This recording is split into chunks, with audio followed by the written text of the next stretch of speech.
How's it going, everybody? It's Warren. Welcome back to the Cosmic Wonder, where we talk all things Marvel and everything MCU, and this week's episode of Wandavision was absolutely incredible. We finally actually got some answers from this episode. Now, of course, it did its job and left us with even more questions, like that shocking cameo at the very end of this episode, but things are getting very, very intense and exciting in Wandavision. Now, there were very, very important things that happened in this episode of Wandavision, some things that were pretty obvious and some things that you really have to search for. But all of these things lead us to believe that we know a little bit more of what exactly is happening in the Wandavision series. So I'm going to break down the handful of super important things that you need to know about this episode, like how Vision is back to life and how Wanda got to the point to where she created this bubble around this town. And then talk about a few villains, including Director Hayward, the nosy neighbor Agnes, and, spoiler warning if you have not seen the episode yet and don't want any spoilers,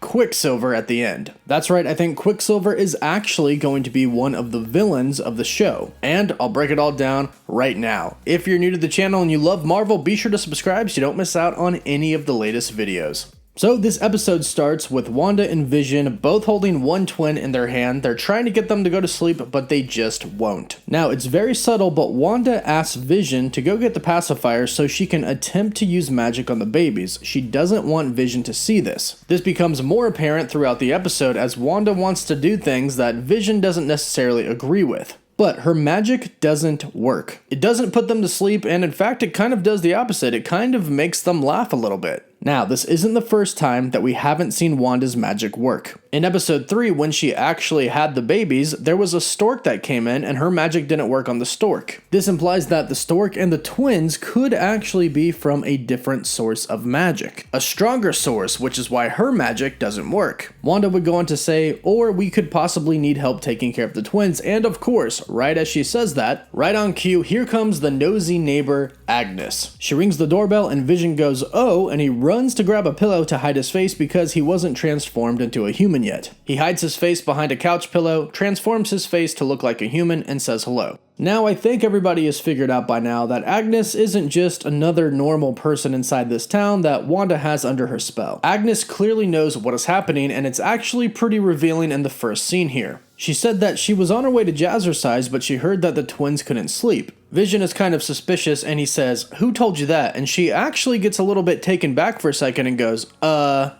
then quickly says, my ears. Vision laughs, but he still looks very suspicious of her. And then Agnes drops a very particular line. She says, Auntie Agnes is here, and I've got a few tricks up my sleeve. Agnes goes to hold the kids, but Vision kind of freaks out and says no. This is where things get very intense and very odd. Agnes kind of stops like something went wrong, looks at Wanda and says, do you want me to take that again? Meaning, do another take of the scene to where it would end up differently, to where she would hold the kids as she says, you want me to hold the kids. She then says, should we just take it from the top? And she puts her bag back on, like she's gonna walk back outside and come in and do it again. So Agnes clearly knows what is happening. She clearly knows that Wanda is controlling whatever is going on. And she knows that if Wanda doesn't like the way things are going, she can redo it. So this proves that Agnes isn't just some random person in the town. She's a person with a very specific meaning in this show, as she knows that Wanda is controlling everything. Now, Wanda would eventually say, Vision, let's let Agnes give it a try, but Vision is still very, very confused, and he takes Wanda to the side and asks her what that was about. But Wanda denies really having seen anything. Now, this is a very important part that happens right here. Agnes starts to spray what she calls a lavender spray over the twins, saying it's supposed to have a calming effect. And then she says that her husband Ralph sprays it on her every night. Now, this is yet again another mention of her husband Ralph, who we have never seen. Ralph has yet to show his face in the WandaVision series. But what's very interesting is that not too long after Agnes sprays the lavender on the twins, all of a sudden, they age up. Now, Agnes goes on to say that she's looking for Wanda and Vision's dark liquor. Not for her, but for the kids. And it's very interesting that they put an emphasis on dark liquor because we believe Agnes to be Agatha Harkness, a witch. Somebody who can perform dark magic. She says, I'm just gonna go check in there, and then all of a sudden the babies stop crying. Wanda and Vision notice, and all of a sudden they realize the kids aren't in the cribs anymore, and then they hear, Mommy,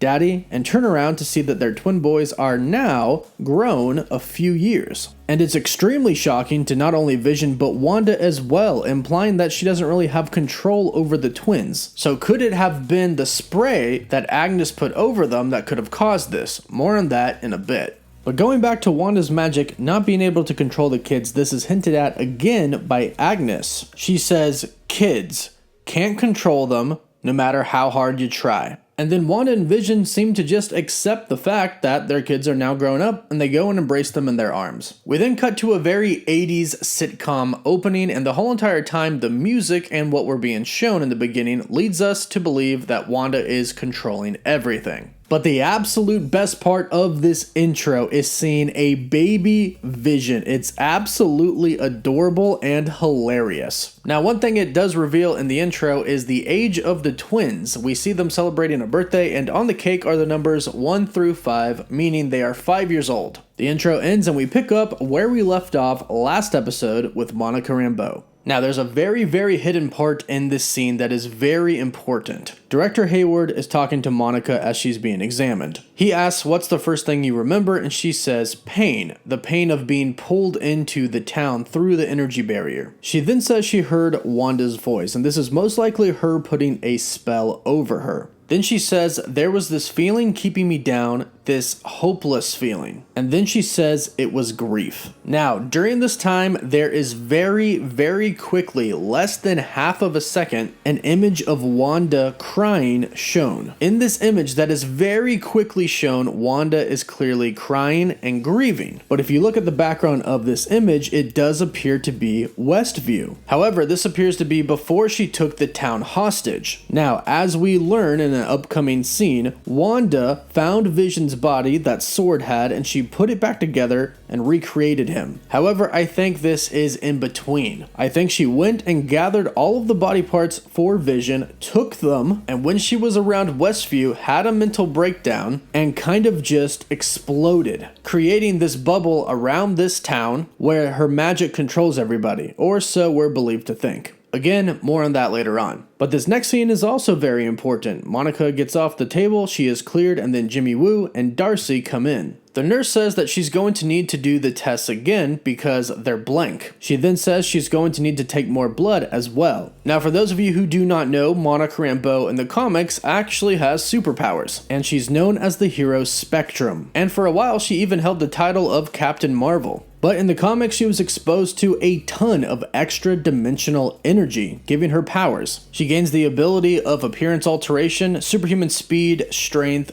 flight, energy manipulation, intangibility, meaning she can phase through things, and invisibility. She also has cosmic awareness. Now, these tests probably don't work because there's probably an insane amount of extra dimensional energy in her right now. After all, she did go through an energy barrier created by possibly the strongest hero in the Marvel Cinematic Universe right now. So it looks like this is definitely going to be how she got her powers, either by going through this energy field or by Wanda using her powers to force her out. So it looks like you just watched an origin story for the hero Spectrum. Then it goes to a Sword briefing where it says they now have somebody who has been inside who can tell them firsthand what's going on. Director Hayward says that they thought Wanda was a victim, but she is actually the victimizer. Jimmy then takes the floor and talks a little bit about Wanda's backstory and her brother and her mother and father as well. It says her parents were killed in an air raid when her and Pietro were 10. Director Hayward then says the twins were subsequently radicalized by volunteering for Hydra, in which Jimmy says that's an oversimplification, but yes, and Director Hayward did not like that at all. Now, I've talked a few times this week about how Director Hayward could be a villain, and it's looking more and more like he is. There's a lot of talk about him being Mephisto or perhaps Nightmare, but for right now, I actually just think he's kind of just an evil human being who wants to get rid of Wanda.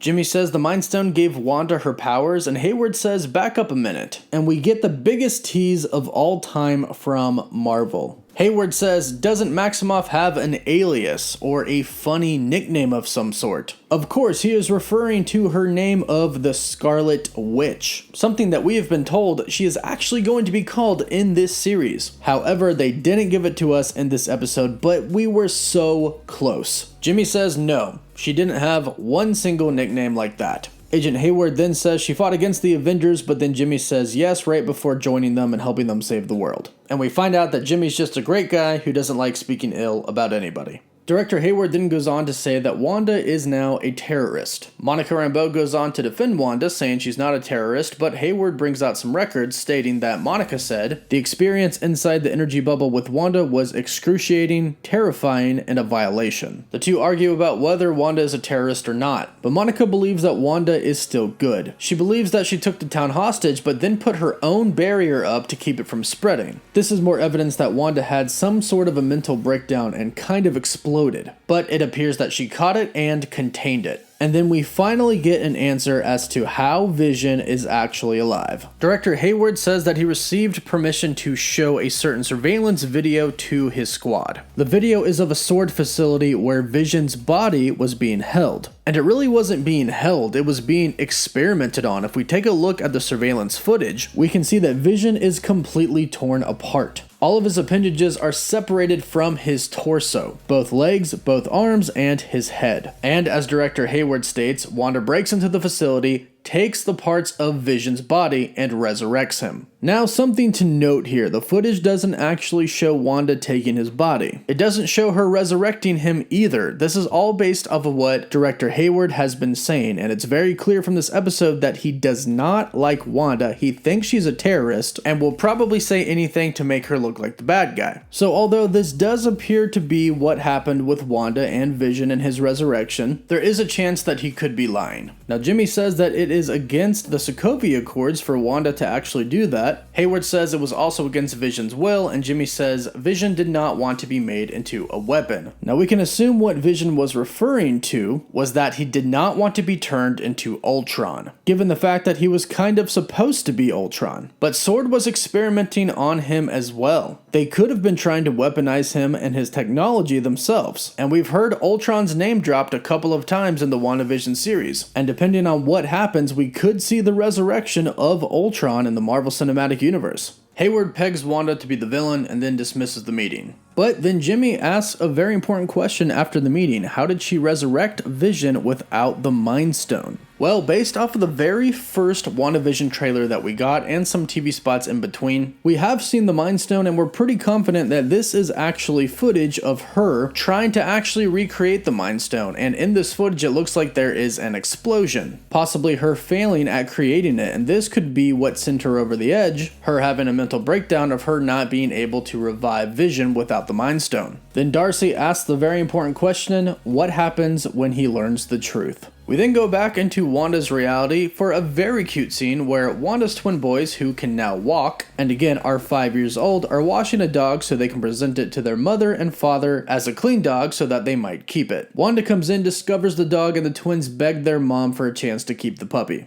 Vision comes in and discovers the puppy as well, but he's also disguised as a human at the moment, and Wanda asks why, and he says he has a hunch that somebody might just pop over any moment. And right on cue is Agnes, the neighbor, with all of the stuff needed to take care of a dog, which Vision notices. She asks if they named the dog, and right as she asks this, the dog licks an electrical outlet and sparks fly off. Agnes suggests Sparky as the name, Wanda loves it, and right in front of Agnes creates a dog collar for Sparky with her magic. And here's where things kind of start to take a weird turn. Vision is very freaked out. He says, you did that right in front of her, that's not what we agreed upon. Wanda sort of brushes it off, saying that she didn't notice, but Vision says, we agreed to not do magic in front of people, and then Wanda says, I'm tired of hiding. This is very different than the first few episodes where Wanda wanted to blend in and not let anybody know about them. She tried very hard in the beginning to conceal her powers, and now it seems like she doesn't really care if anybody knows. And she tells Vision that maybe he doesn't have to hide either. This is extremely concerning to Vision. He says normally they typically view eye to eye and are on the same mind, but now he suspects something and he asks Wanda, what aren't you telling me?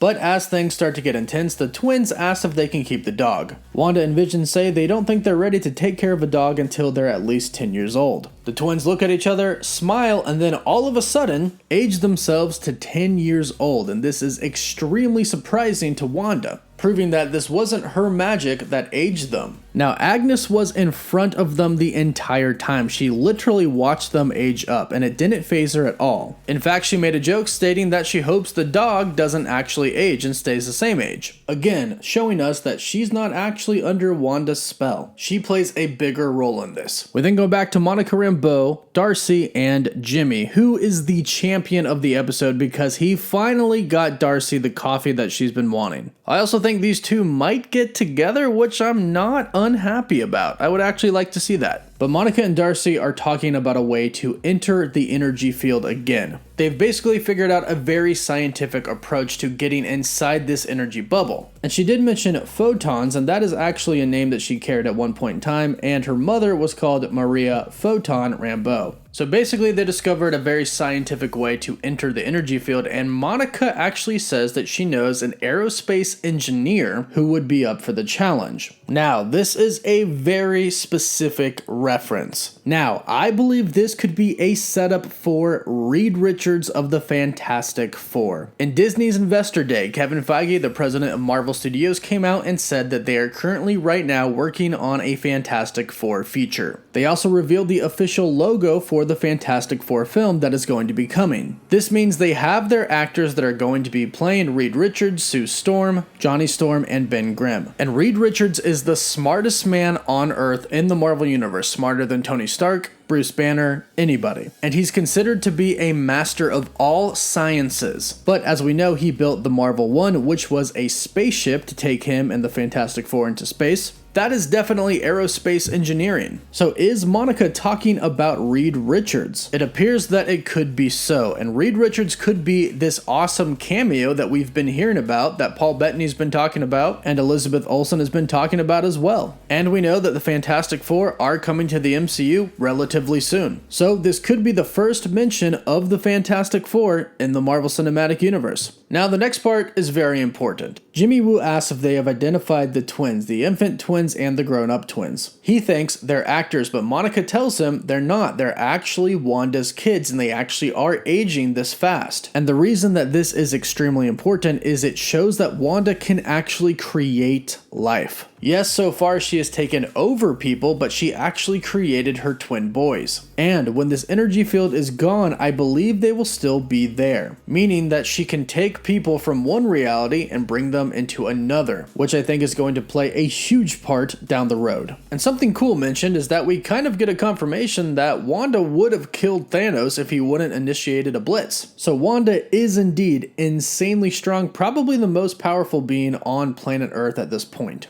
Then we have a little bit of awkwardness. Monica says nobody else came close to defeating Thanos, and Jimmy Woo says, I would argue that Captain Marvel came close. And this is seemingly very upsetting to Monica. Now remember, her mother was Carol Danvers, aka Captain Marvel's best friend. But her mother also did get cancer. And there's a great possibility that her mother being exposed to space and a bunch of different types of energy and radiation from Captain Marvel could be the cause of why she got cancer, and ultimately died during the 5-year blip. So this could be the reason that Monica is very bitter towards Captain Marvel. And it is very obvious that she's bitter, judging how she dismissed Darcy talking about Captain Marvel and Darcy's reaction to her. We then get yet another very important scene. Monica, Jimmy, and Darcy realize that Monica's clothes were changed when she entered the bubble. They discovered that Wanda is literally altering reality, which is straight from the comics. It's one of her powers. But her reality also ends up breaking in the comics, which is something that we will most likely see in the series. Also, it's worth noting that Darcy has named what Wanda is doing a hex. Now, obviously in the comics, Wanda, the Scarlet Witch, does hexes, spells. But Darcy says that she named it that based off of the hexagonal shape of the bubble around it. We then go to Vision's work. He's bringing his work into the future with his synthezoid skills. They now have internet and they receive a communication from SWORD. The whole office reads it but then brushes it off, which is very alarming to Vision. He then absorbs what appears to be the email into him and then he awakens Norm. Norm immediately freaks out, realizing that he is no longer being controlled. He searches for his phone to call his family and Vision tells him to explain what's going on. Norm then says, you have to stop her. She's in my head. None of it is my own. It hurts. It hurts so much. Just make her stop. Vision then puts him back to how he was before, and Norm immediately goes back to normal, being controlled. Now, I think that this is a bit of misdirect from Marvel. He never said Wanda, and he definitely knows Wanda's name, and he knows that Wanda is Vision's wife. But he didn't say, make Wanda stop, or make your wife stop. It was very vague, not specific at all. The only thing specific about it was her. We know that it's a woman. So although we're led to believe it's Wanda, and it definitely is Wanda to some extent, I don't think Wanda is the main person behind this. I think this is Agatha Harkness, or as we know her right now, Agnes. Again, she's always there, and she's unfazed when things magically happen, like the twins grow up all of a sudden. It's very clear that she is involved in this somehow, and since Norm was so vague, I believe he's talking about her. But again, Wanda is partly responsible, as we see. The next scene is of Wanda and her twin boys training the dog. The boys then say they're going to go see their dad, but Wanda says he's at work. They then note that it's Saturday. He doesn't work on Saturday, but Wanda said that he had to go in. The boys think it's because he doesn't want to see the two twins, but Wanda explains that sometimes her and Vision aren't on the same page and he needed a distraction. This means that she sent him off to work, meaning that she does indeed have some control over him and the reality around them. But the twins ask Wanda if she has a brother, and she says, I do. But she doesn't say he's dead. She says he's far away from here, and that makes her sad at some times. Now from here, there are 4 major events that take place that completely change the way that we view the show. The first one is Sword sending in a drone to try and talk to Wanda. Monica is piloting the drone with director Hayward and others behind her. The twins and Wanda go outside, they see the drone, and Monica tries to talk to Wanda, but Wanda just gets mad. Her eyes turn red. Hayward decides it's not working and says take the shot. The drone then fires at Wanda and her children. This obviously concerns Monica, as she didn't know that that was the plan.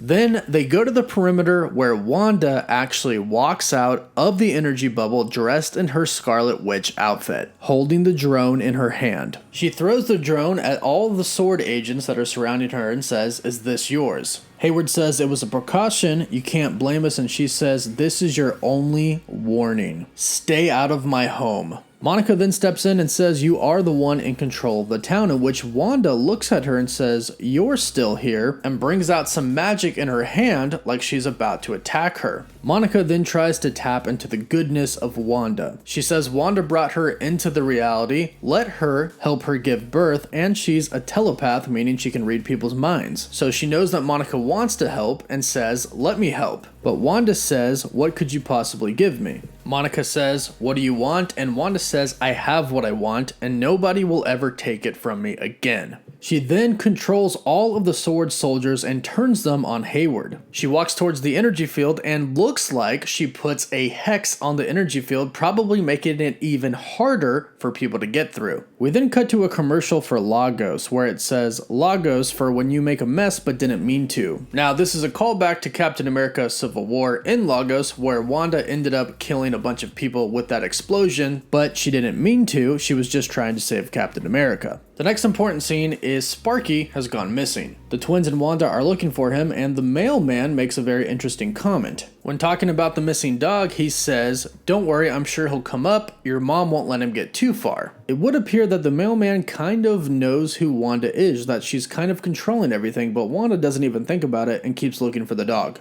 Eventually, good old Agnes, who just pops up everywhere at the most convenient times, comes out with the dog wrapped in a blanket, stating that the dog had died. And here we get a very interesting and very important moment. As the twins are grieving, they say it's too sad, and Wanda tells them to not age up. Again, she doesn't control this. She says the urge to run from this feeling is powerful. I know. Obviously referring to her brother and Vision, and also the fact that she made up a perfect reality for herself, running from her own problems. But the twins then say, "It's too sad. You can fix anything, Mom. Fix the dead." And Wanda is extremely shocked. And it appears that Agnes is actually genuinely shocked as well. But I don't think that she's shocked that Wanda has magic. I think she knows that already. I think she's shocked that she's so powerful to bring people back to life. Because if she is indeed working for Mephisto or the Grim Reaper, that's clearly not a good thing for them that Wanda can resurrect people. But Wanda goes on to tell the boys that there are some rules that you can't break, like aging and bringing people back from the dead. Which again leads me to believe that perhaps Hayward was lying about what Wanda did. Maybe Wanda didn't actually bring Vision back to life. But we'll see how that plays out. We then go back to Wanda and Vision's home, where Vision comes in and says, "I spoke to Norm. I unearthed the man's suppressed personality, and I spoke to him free of your oversight." And he states that he was in pain. Wanda then tries to avoid talking about it and asks if they can do something else, and Vision interjects and says, "You can't control me like the others," but Wanda says, "Can't I?" And she starts to roll her own end credits of the TV show that they're living. But Vision doesn't let her go. He asks, "What is the Maximoff anomaly?" He says he believes that she created this all at first subconsciously, and that she only recently became aware of it. But Wanda still denies it, and then Vision actually gets really mad. He says Norm has a family, and he tells Wanda to stop lying to him, and he flies in the air like he's ready to fight. Wanda then says, "I'm doing all of this for us, so let me handle this." Vision asks what's outside of Westview, and Wanda says, "You don't want to know." And Vision gets enraged and says, "You don't get to make that decision for me." Wanda says, "You've never talked to me like this before," and Vision says, "Before what? I can't remember my life before Westview. I don't know who I am. I'm scared." Wanda says, "Do you really think I'm doing all of this? Do you think I'm controlling every single person in Westview?" Then she says, "I don't know how any of this started in the first place." And then Vision comes to her side and says, "Oh Wanda, what you're doing here is wrong." And right when Wanda looks like she may be ready to deal with what is actually happening, the doorbell rings. Every time something is about to go down and get real, a distraction of some sort happens and keeps Wanda and Vision from talking about it. Wanda says, "I didn't do it," but Vision doesn't believe her. However, I do truly think that she didn't do it, at least not consciously. Now, we're about to talk about the biggest spoiler of the series so far, so if you don't want to know it, click away now. Wanda opens the door and lo and behold, it's her brother Quicksilver. However, it is not Aaron Taylor Johnson, not the Quicksilver from Age of Ultron, but in fact is Evan Peters' Quicksilver from the Fox universe. Now, I know there's a lot of confusion about this, but it's all going to unravel soon. And keep in mind that the movie that Evan Peters played Quicksilver in was based in the 80s, and it's an 80s episode of Wandavision. Now, we're unsure if Wanda did this or somebody else did this, but one thing is for sure. Universes are colliding. This is technically the first X-Men in the MCU. This is the Quicksilver from the Fox X-Men universe. He is an X-Men and he is now in the MCU. So yes, technically this is our first X-Men in the Marvel Cinematic Universe. Now right now the biggest question is, who exactly is behind this? Is it indeed Wanda, or is it an outside force like Agatha? Is it somebody like Mephisto or the Grim Reaper? I personally think that it started off as Wanda having some sort of a mental breakdown. She lost her brother, who we are seeing in the show now. She lost Vision, who of course she apparently resurrected. It's understandable. But is it just her controlling all of these people? Because at the end, it truly seemed like she wasn't the one when she was saying, "Do you really think it's me?" She may have gone along with it and accepted some control over some people, but it looks like there is still another force there. Agnes is definitely one of them. It's clear that she knows what's going on. It's clear that she knows when things are going to happen because she magically shows up. And the twins specifically seem to be of an interest to her. And remember, in the comics, the twins are actually shards of the soul of Mephisto. Could she be working for him, or could she be working for somebody like the Grim Reaper or Nightmare? Either way, I think Wanda is not 100% behind everything, but let me know what you think in the comments down below. And what did you think about that possible Fantastic Four Easter egg? And what do you think about now technically the X-Men being in the MCU? Be sure to let me know in the comments down below. If you love Marvel, don't forget to subscribe and hit the notification bell so you don't miss out on any of the latest videos. Don't forget to like the video, and for live updates, you can follow me on Instagram and Twitter. As always, thank you all so much for watching. Woof woof.